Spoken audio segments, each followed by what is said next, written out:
So sorry I missed yesterday. I have a bit of a sore throat too. I was actually doing a professional development at a school yesterday, which I was really excited about, hence why I think my throat's a little sore. It was a lot of talking, but it was an amazing experience. I was really excited actually to be in a school and working with a whole school community, so everyone's kind of on the same page about just understanding ADHD better and how to implement different strategies for executive function in their classroom. So as parents, I know you can appreciate how amazing this was to get into a school finally.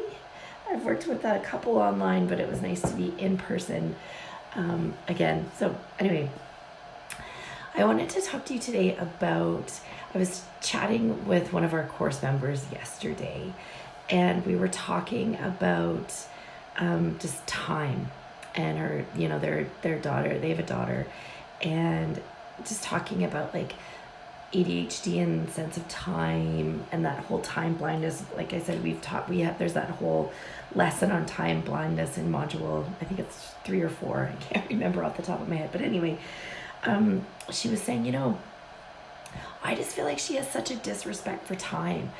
And I said, she doesn't have a disrespect for time. She doesn't have a concept of time. And there's a difference.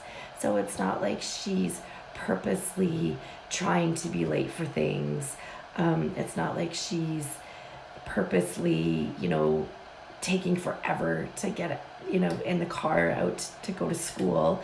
I said, she just doesn't have any concept of time. And with teenagers especially, they're always kind of underestimating how much time it's going to take them to do something. They're always underestimating how long it's going to take them to get somewhere.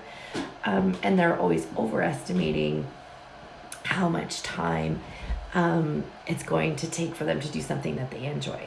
So I just said, we need to go back and take a look at what are some ways and what are some skills and what are some tools that we can give her to help her better understand and manage her time. So we talked about, using her phone. She's always on her phone. Teenage girl, grade 10, 15 years old. She's always on her phone. I said, why don't we download some apps and start using some of those reminder apps to let her know that, if she's got tutoring at 3, then have the app go off, her one reminder go off at 2:30 to remind her to be home by then.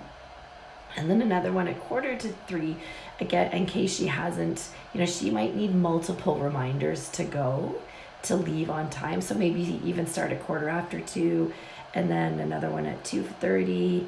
And then I said, and the other thing that you can do, and I do talk about this in our lesson in regards to time management, you can always move their phones, their time clocks ahead. And just then, even if they realize it, when they do a quick little scan of their phone, they're not going to think, oh yeah, wait a minute, I've got an extra 5 or 10 minutes. Like my mom or dad moved that time ahead. But really thinking about what are the tools that we can give them to help them understand time, really talk to them about estimating time, being realistic about it, saying, if we need to be somewhere by 3, what time do you think we should leave at? And let them say what it is, and then you can give your input as well. But really understanding they are not disrespecting time, they just don't understand it. And the other thing that we were talking about as well in regards to time and understanding time is, she's been talking to her a lot about some of her actions impacting her like kind of in the future. And I said, well, that's not going to help her right now, because again, kids, people in general who have ADHD, they don't have that foresight. They don't have that future thinking. So if you want to talk about, the way their actions are going to impact them, think about how they're impacting them like right now. Talk about the right now. Don't talk about what it's going to be like in the summer. Don't talk about what it's going to be like next year. Don't talk about what it's even going to be like a month from now.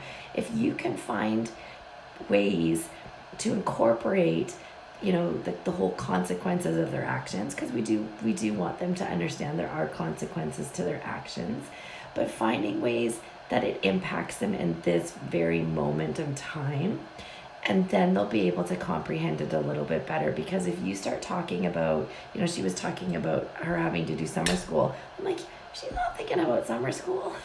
It's November. She's saying, yeah, sure, summer school will be fine. And then the summer's going to roll around and she's going to be like, what was I thinking? So talk about ways that they can, about what's happening in the now. Because remember, ADHDers have two concepts of time: right now and not now. So anyway, I hope that was helpful. Again, I'm so sorry about yesterday. I will do my best to be on time for next week. Okay, I hope you're all having a wonderful day. Excuse my voice too.